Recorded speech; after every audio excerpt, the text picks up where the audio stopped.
कितना भी बड़ा हो, उम्र में बड़ा हो, पद में बड़ा हो, शालीनता से भाषा की मर्यादा में रह करके उससे आपको शास्त्रार्थ करना चाहिए। बड़ा है इसलिए छोड़ देंगे, ऐसा नहीं होगा। आचार्य जेबी कृपलानी ने लिखा कि जब मैंने रिजल्ट आउट हुआ और मैंने कहा कि एक भी वोट नहीं मिला है नेहरू को, तो गांधी जी ने एक चिट्ठी लिखी। चिट्ठी लिख के आचार्य जेबी कृपलानी को दी, कहा कि पटेल को दे दो। उन्होंने खुद भी नहीं पढ़ी और पटेल को दे दिया। पटेल जी ने उस चिट्ठी को पढ़ा। यह आचार्य जेबी कृपलानी अपनी किताब में लिख रहे हैं कि उनके माथे पे थोड़ा तनाव था। उन्होंने चिट्ठी गांधी जी को वापस दे दी। लेकिन एजेंडा मैंने आपको बताया कहां से चल रहा था, इसलिए मैंने जनवरी से लेके आया ये बात। जनवरी से जिक्र मैंने इसलिए किया कि एजेंडा चल कहां से रहा था। दूसरी चिट्ठी लिखी। पहली चिट्ठी पे लिखा गांधी जी ने, सरदार पटेल तुम विड्रॉ कर लो। सरदार पटेल एक ऐसे व्यक्ति थे जिनके लिए शायद सत्ता बहुत इंपॉर्टेंट नहीं रही होगी। स्वाभिमानी व्यक्ति थे। उन्होंने चिट वापस कर दी। लेकिन कमाल देखिए, बड़े लोगों में कहा जाता है कि बड़ा इशारे में समझ जाता है नारा से। वो बड़ा ही इसीलिए है कि वो समझ जाता है, इसलिए फिर दोबारा ऐसी बात कभी गलती से भी नहीं करता। लेकिन मुझे इनके बड़े होने पे शर्म आती है कभी। उन्होंने दूसरी चिट लिख के दी जेबी कृपलानी साहब को कि पटेल को दे दो। पटेल से उस चिट में लिखा था तुम इस्तीफा दे दो। स्वाभिमानी पटेल को लग गया कि तय हो चुका है, लिहाजा मैं अपने आप को बेइज्जत नहीं करूंगा। उन्होंने पर्ची नीचे रखी और उठ के चले गए। तब इस देश का पहला कांग्रेस पार्टी का अध्यक्ष बेईमानी से चचा नेहरू बने। और क्यों बने यह आपको आगे समझ में आ जाएगा। यह 27 अप्रैल 1946 की घटना है। और उस 27 अप्रैल के बाद में मई, जून, जुलाई, अगस्त आया। आप लोग अगस्त की एक घटना की चिंता करते हैं। इस क्रोनोलॉजी को देखेंगे तो आपको वो घटना आज समझ में आएगी कि वो घटना क्या थी। उसी 1946 में एक घटना घटी भारत की धर्मभूमि पर। हम न पढ़ते हैं, न पढ़ने के बाद उस पर गौर करते हैं, समझते हैं चलो बस नंबर आगे बढ़ जाओ। उसी 1946 में 16 अगस्त को मुस्लिम लीग के जो वोट आए थे, मुस्लिम लीग ने यह तोल लिया था कि 89% मुसलमानों ने मुस्लिम लीग को वोट दिया है। उस मुस्लिम लीग ने अपना पहला एक्सपेरिमेंट किया और बंगाल के अंदर शहीद हुसैन सोहरावर्दी, जो उस वक्त का बंगाल प्रोविंस का चीफ मिनिस्टर था, उसने 2 दिन के लिए वहां की पुलिस को छुट्टी दे दी और एक तरफा 10 से 12 हजार भारतीय महिलाओं का और हिंदू पुरुषों का नरसंहार हुआ, जिसे इतिहास में आप कलकत्ता किलिंग के नाम से जानते हैं, जिसे आप डायरेक्ट एक्शन के नाम से जानते हैं। और वो घटना घट गई, उसका जिक्र ही नहीं हुआ। और फिर अगस्त से चलने के बाद सितंबर आया। जब ये समझ में आ गया कि हालात बिगड़ने वाले हैं, तो ऊपर से तय हो गया 2 सितंबर 1946 अंग्रेज अफसर बॉबिल यूनियन जैक झंडे के नीचे अंग्रेज बॉबिल ने किंग ग्रेट ब्रिटेन के प्रति निष्ठा प्रकट करते हुए जवाहरलाल नेहरू ने 2 सितंबर 1946 को भारत के प्रधानमंत्री की शपथ ली। यह खेल था सारा। और कहां जा रहा है? पहले प्रधानमंत्री थे। चलिए छोड़ देता हूं इसको। जब वो प्रधानमंत्री हो गए 1947-46 में, तब मैं आपको बताता हूं एक घटना और घटी है।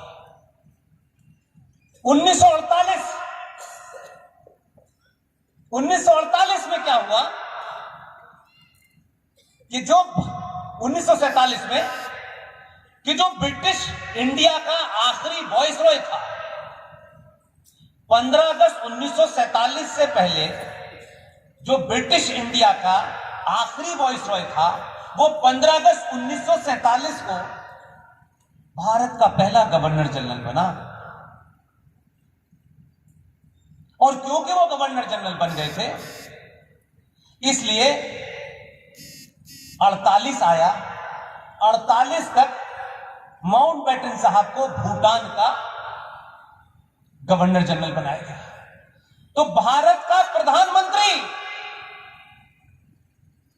28 अप्रैल 1948 को एक चिट्ठी लिखता है। उस चिट्ठी को आप सुनेंगे तो आपको हंसी नहीं आएगी, लगेगा कि जीवन का हमारा इतना समय किन मूर्खों के बीच गुजर गया। हम दुनिया में महंगे कपड़े, महंगी गाड़ी, महंगी घड़ी पहन के घूम सकते हैं, लोग आपको जानते हैं आप क्या हैं। वो चिट्ठी में आर्काइव से निकाल के लाया। वो चिट्ठी एक किताब लिखी है हमारे साथी बेहतरीन इंसान, देश के जाने माने साहित्यकार प्रोफेसर कपिल कुमार ने। वो इंग्लिश में भी छपी, वो हिंदी में भी छपी। उस किताब का नाम है नेताजी, आजाद हिंद सरकार एंड फौज। उस किताब में 3 मूर्ति के अंदर जो डॉक्यूमेंट रखे हुए हैं, जिसपे कब्जा अभी तक उन्हीं का था,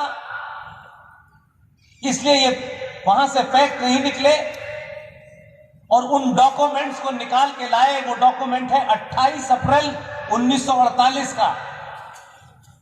भारत के झूठे तथाकथित पहले प्रधानमंत्री को, भारतीय मूल के एक आदमी को, जो बंगाल के गवर्नर जनरल थे जनाब सी राजगोपालाचार्य, उनको भारत का पहला गवर्नर जनरल नियुक्त करना था। ये 28 अप्रैल 1948 की घटना है। नेहरू जी चिट्ठी लिख रहे हैं। उस चिट्ठी की भाषा में इसलिए फोटोकॉपी करके लाया हूं कि कोई ये ना कहे कि सुनी सुनाई बातें करते हैं। उस चिट्ठी में क्या लिखा है, इससे पता चलेगा कि हम कितने आजाद थे। चिट्ठी में लिखा हुआ है, Jawaharlal Nehru presents his humbly duty to your majesty and has the honor to submit for your majesty's approval the proposal of your majesty's ministers in the dominion of India that Shri Chakravarti Rajgopalacharya, Governor General of West Bengal, be appointed to be the Governor General of India। हम आजाद हैं। अपना देश में कौन governor general हो 1948 में, उसकी permission जब तक किंग राजा इंग्लैंड का नहीं देता था, हम नहीं करते थे। हम आजाद हैं, लेकिन हम कबूतर उड़ा रहे हैं। आजाद आजाद आजाद। किस आजादी की बात आप कर रहे हो मेरे भाई?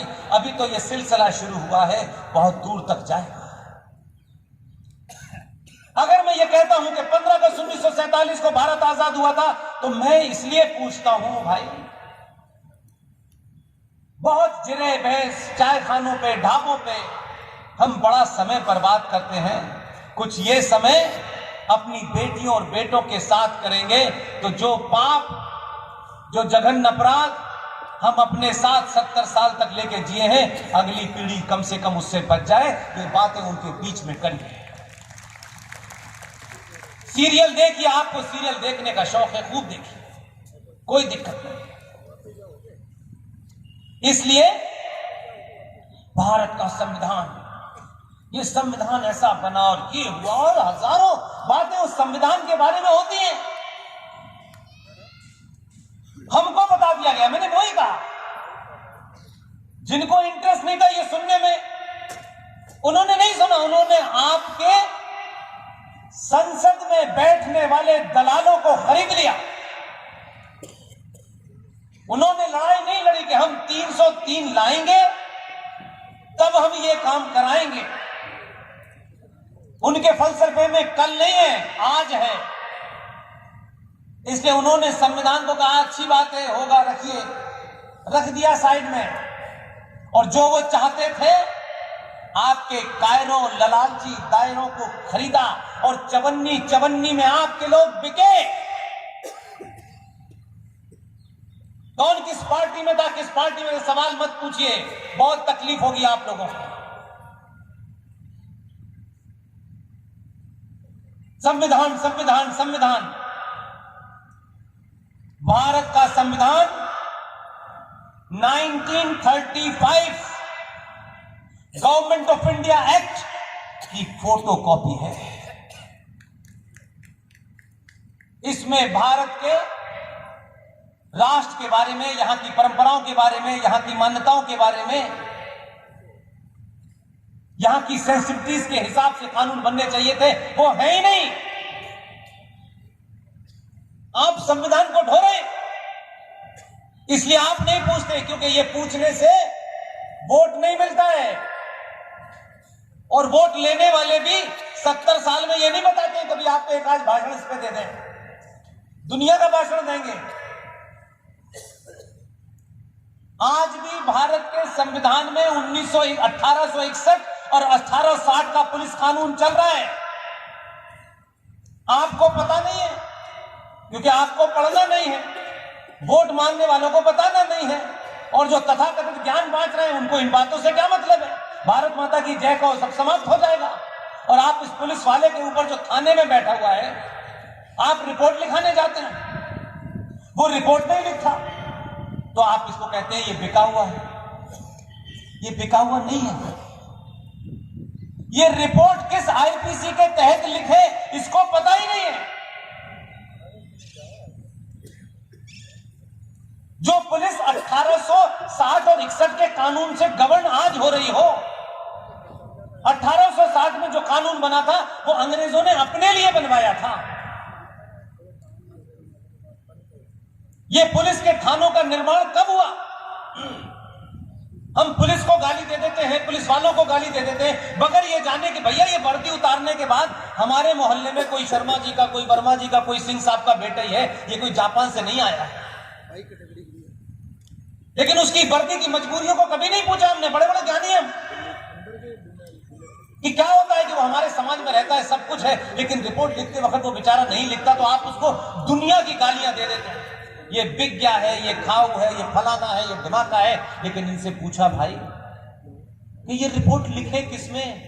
थानों का निर्माण भारत में गोरे साहब को जब काले हिंदुओं से और मुसलमानों से और भारतीयों से टैक्स वसूल करना होता था, तो गांव में पहुंच करके उनको कोई कष्ट ना हो, इसलिए भारत में थानों का निर्माण किया गया।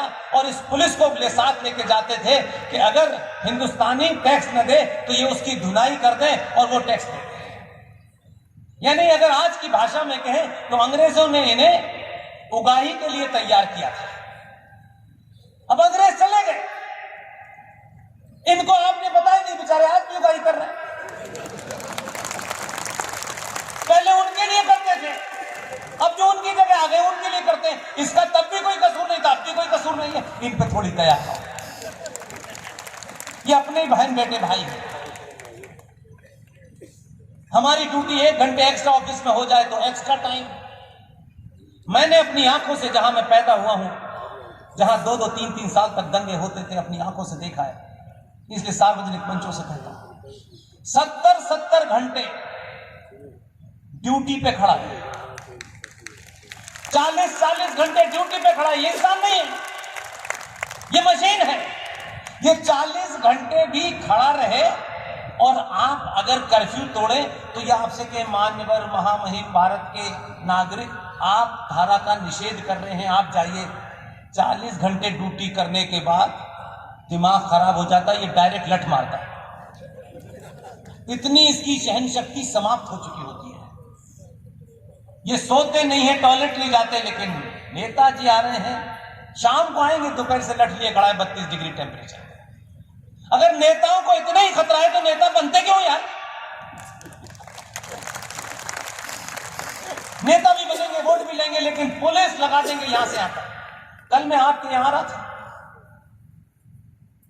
मैं एयरपोर्ट पे उतरा तो धीरे धीरे सारे लोग चले गए। अब मैं और हमारा साथी ओम, हम लोग खड़े रहे अंदर, क्योंकि जनरली हमको इंस्ट्रक्शन है हमारे साथियों में से, भाई आप इस तरीके से खुले में मत जाइएगा। फिर पता नहीं एक एसपीजी का आदमी आया, वो बोला सर, बेचारा पहचान गया, हाथ पाथ मिलाया, फिर वो बोला कि सर आप क्या आप जाने वालों में से हैं, आने वालों में से? मैंने कहा सर मैं आया हूं। बोले आप ही रह गए। मैंने कहा हमारे ऑर्गेनाइजर बाहर आए नहीं है यार, इसलिए जा नहीं सकते। बोला सर वो गवर्नर साहब आ रहे हैं, सुरक्षा की दृष्टि से आप बाहर चले जाइए। उन्होंने हमें बाहर कर दिया। बाहर आए तो पूरा एयरपोर्ट के चारों तरफ पुलिस लगी हुई थी। तो हमारे ऑर्गेनाइजर बेचारों को जो पहुंचना था, ये 1 घंटा लेट हो गए इस चक्कर में। तो गवर्नर साहब को किससे इतना खतरा है और उन्हें मार के मिलेगा क्या? क्या होगा? कौन मारा, किसने मारा? जिसको खतरा है वो गाड़ी से उतर के खुली सड़क पे घूम रहा है।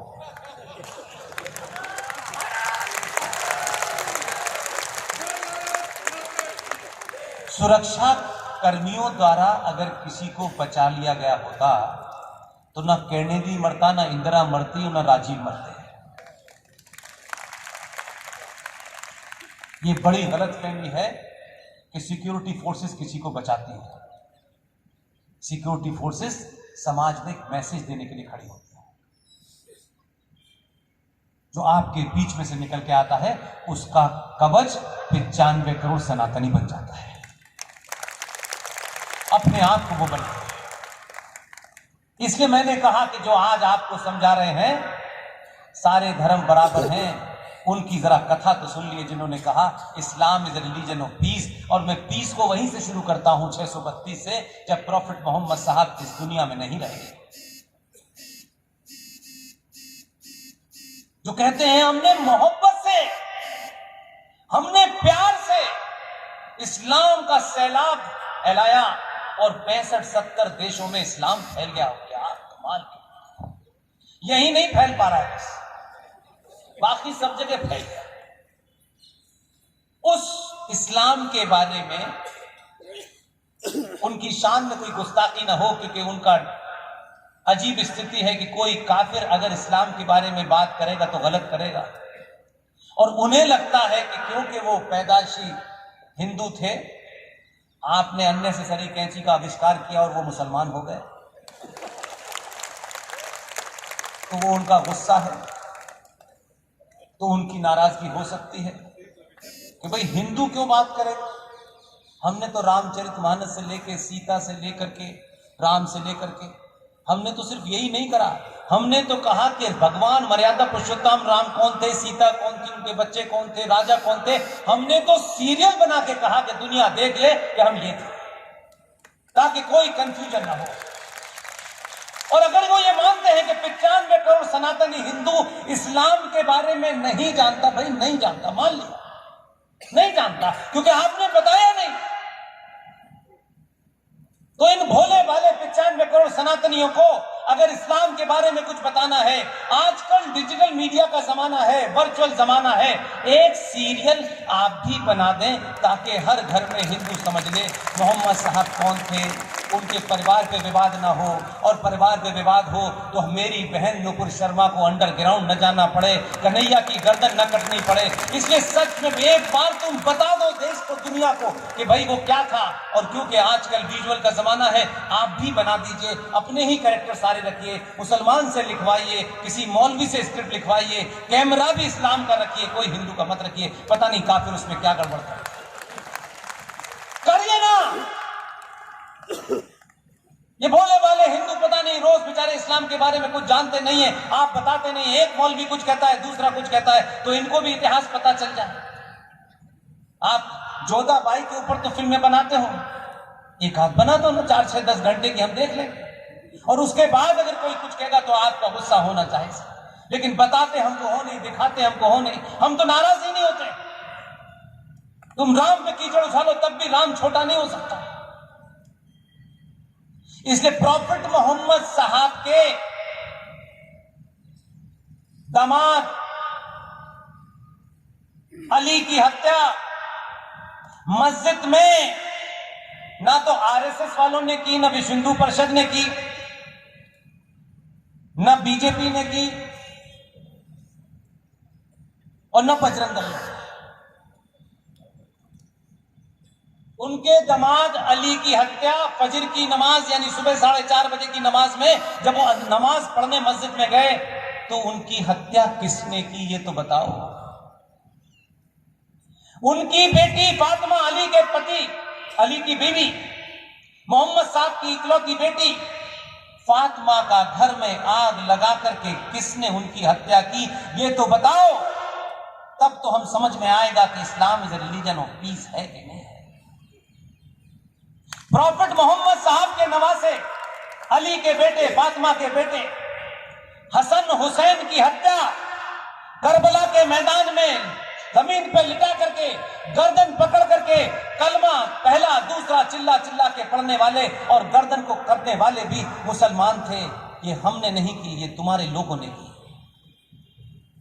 पहला खलीफा अबू बकर से लेके उस्मान, उथान, चारों की हत्या हमने नहीं की। किसने की भाई? बता। Islam is religion of piece.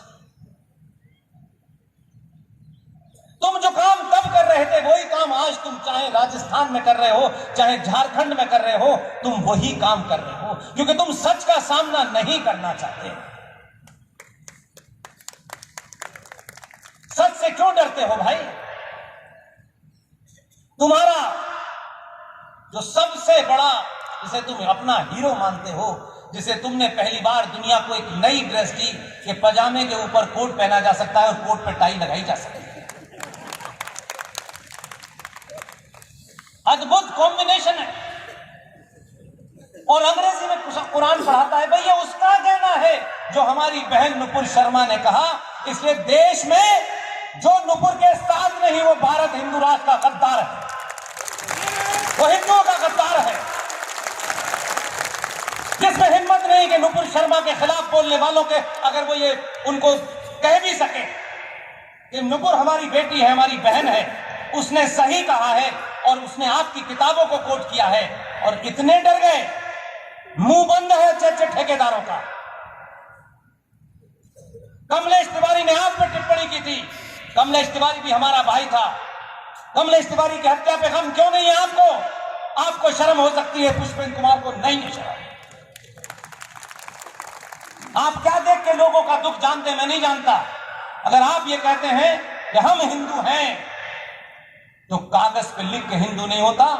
Hindu हो और जिंदा हो तो जिंदा होने का सबूत दो। हम एक अपनी बेटी को मझदार में जहाजियों के बीच में छोड़ के चले गए। उस दौर में जब पूरे देश में लोग जानने को तैयार हैं, ये कायरता के नपुंसकता क्यों है? किस लिए? सरकार खामोश हो सकती है, समझ में आ सकता है, सरकार के अपने मामला थे, सरकार अलग ऊपर नीचे ऊपर देखती होगी, लेकिन जो आजाद है, जो दिन भर प्रवचन कर रहे हैं, उनके मुंह से क्यों नहीं निकल रहा? संकट की इस घड़ी में हिंदू ने जब आपकी तरफ देखा तो आपने मुंह फेर लिया। इसे मानते हैं आप? ये सही किया? मेरे बेटे आपके बेटी के साथ होगा और अब मुंह फेर लेंगे तो आप क्या कहेंगे कि दिन भर प्रवचन, जब जरूरत पड़ी तो मुंह भी नहीं खुला। अब लोग नाराज हो जाते हैं इस बात से। आपकी नाराजगी राज से बड़ी नहीं है। नुपुर शर्मा पे खामोशी ने उनको ताकत दे दी। इस देश में बड़े से बड़ा हिंदूवादी नहीं बोला, इसलिए हर शहर हर गली में सर तन से जुदा हो रहा है। और अब तो आप रोते भी नहीं हैं क्योंकि खबरें भी आपसे छुपा दी जाती हैं। हम इंतजार कर रहे हैं उस दिन का जिस दिन